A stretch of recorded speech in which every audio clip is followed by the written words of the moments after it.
Representative Rob Eklund joined us for Let's Talk About It to discuss how the state is addressing the coronavirus and its effects. For example, the budget surplus we had talked about just weeks ago. Is that in danger of disappearing? Well, I would suspect that the longer this goes, the better chances that we have of that happening. For instance, the first day after the hospitality industry shut down, bars, restaurants, that sort of thing, the unemployment insurance group was processing 2,000 claims an hour.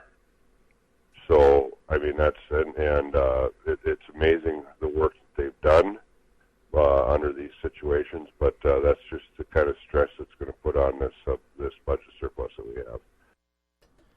We are seeing how the virus is affecting us all on the community level as well.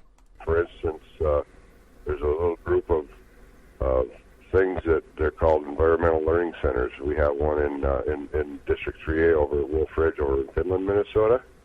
Well, they're normally booked solid right now with school tours, and that's how they make their income. The schools pay to have the kids come over for a week or 3 days or 2 days or whatever of outdoor learning experiences. Well, all of a sudden they've had to lay off staff. They've never laid off staff in the history of their organization.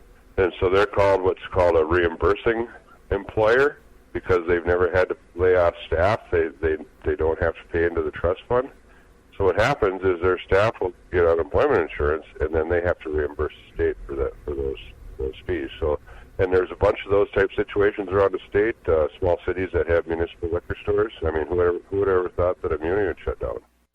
For our listeners down in Orrin Cook, I spoke with St. Louis County Superintendent Dr. Reggie Ingebrigtsen about current plans at the Northwood School. They are still awaiting instruction past the March 30th date, but like many schools around the borderland, they are offering school meals.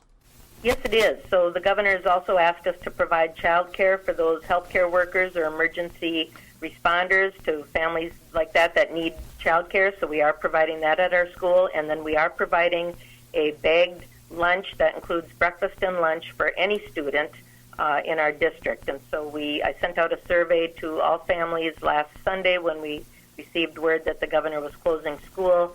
And if parents don't have access to the internet or are hearing this on the radio, they could certainly call their school, if it's the Northwood School, and talk to the secretary and let them know that if they would like bagged lunches, we are working through our bus drivers to get those dropped off to families either at their home or in central locations without a lot of people around, certainly following social distancing. But yes, that's something we're offering.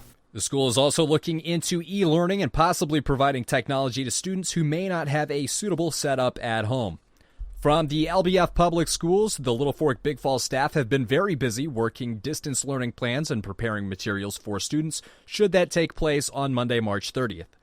From our distance learning plans, our teaching staff is working diligently to find innovative ways to keep the burden on families as low as possible during this time.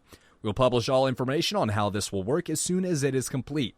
We know that many parents are worried about the burden of distance learning on their families, but rest assured your child's teacher will be available for you and your student as we work through whatever changes are coming our way. We anticipate that there will be unforeseen obstacles and other bumps along the way, but we are decidedly working through them to provide quality education to all of our students in the most seamless way possible. The food delivery and pickup program is working well, and families interested in this service can still sign up by filling out our survey online. That can be found under recent news on their Facebook page. The service is free for any LBF student who would like to participate. Child care for emergency personnel is also in place for families. If you're interested in the service, go ahead and go to the LBF page online under recent news and also on their Facebook page. I'm Chris Norton reporting for RJBroadcasting.com.